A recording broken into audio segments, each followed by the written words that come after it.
నా కొల్లారికి నేను చుక్కలు రప్పించుకుంటూనే ఉన్నా నేను. అమ్మా ఇంతవరకు కూడా నాకు చూపించడలే, మీరు ఆరగించడానికే కదరా బాలక. అమ్మా నీ ప్రసాదంగా ఆరగిస్తారే తప్ప అది దాని మీద ఉన్నటువంటి వ్యామోహంతో కాదు తల్లి. కానీ మొట్టమొదటి ఒక మాట చెప్పా తల్లి, ప్రత్యక్షంగా కానీ పరోక్షంగా కానీ నీకు జరిగే ప్రతి పూజ నేను దగ్గరుండి చేయిస్తున్నాను తల్లి. నువ్వు సంతోషించి ఆనందించి మమ్మల్ని ఆశీర్వదించాలే తప్ప నీ కోపాన్ని తెలియజేయరా తల్లి. నా కోపానికి మీరు బలి అవుతారు బాలక.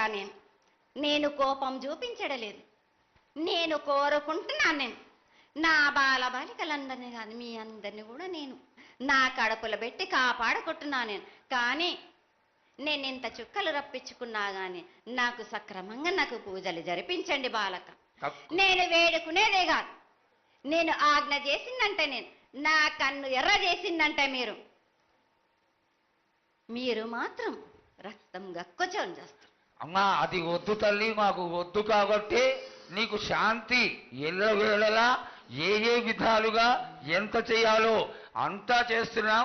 శాంతిగా నువ్వు మా మనసుల్లోకి చేరి అన్ని పూజలు చేయించుకో తల్లి.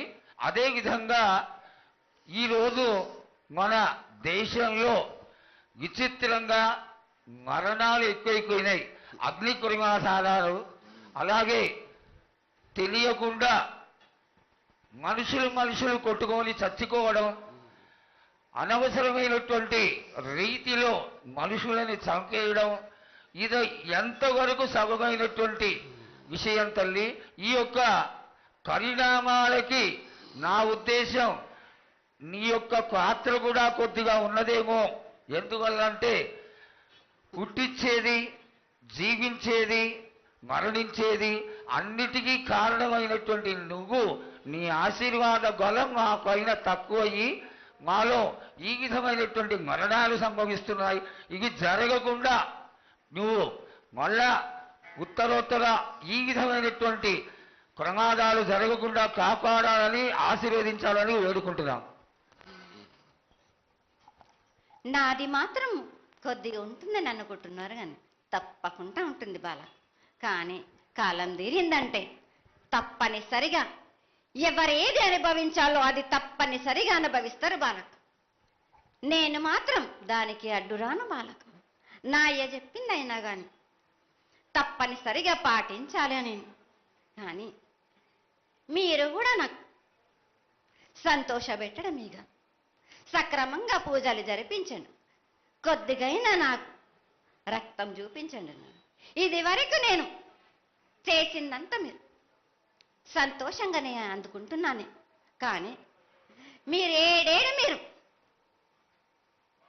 వాగ్దానం తీసుకుంటారు కానీ మీకే సరిపోతున్నాయి కదా. అట్లా ఏం లేదు తల్లి. నా రూపాన్ని కూడా మీరు అడ్డుపడుతున్నారు మీరు. కానీ ఇది వరకు నేను శాంతంతో నిన్ను కడుపులో పెట్టి కాపాడుతున్నాను. ఈ ఏడు జరిపించలేకపోతే నేను మాత్రం ఎవరెవరు అడ్డుపడుతారో వారికి నేను రక్తం గక్కేలా నేను చేస్తాను. కానీ మళ్ళీ నన్ను నిందించద్దు. నాకు లేదు లేదు తల్లి, ఏనాటికి జరగని కొలది నీ ఆశీర్వాద గొలవే లేకపోతే మేమెంతటి వాడం. పూజలు పునస్కారాలు నీకు ఆనందపడేటువంటి విషయంగా ఖచ్చితంగా చేయిస్తాం తల్లి. అదేవిధంగా నా బాలులందరికీ ఒకటి విజ్ఞప్తి చేస్తున్నాను బాలక్క. నన్ను కొల్చేవారే కాదు, నా అలంకరణ చేసేవాళ్ళు కానీ నా ముందుండే వాళ్ళే కానీ నాకు మాత్రం తప్పనిసరిగా విధి విధానంగా నాకు జరిపించండి. అమ్మా తప్పకుండా చేస్తాను తల్లి.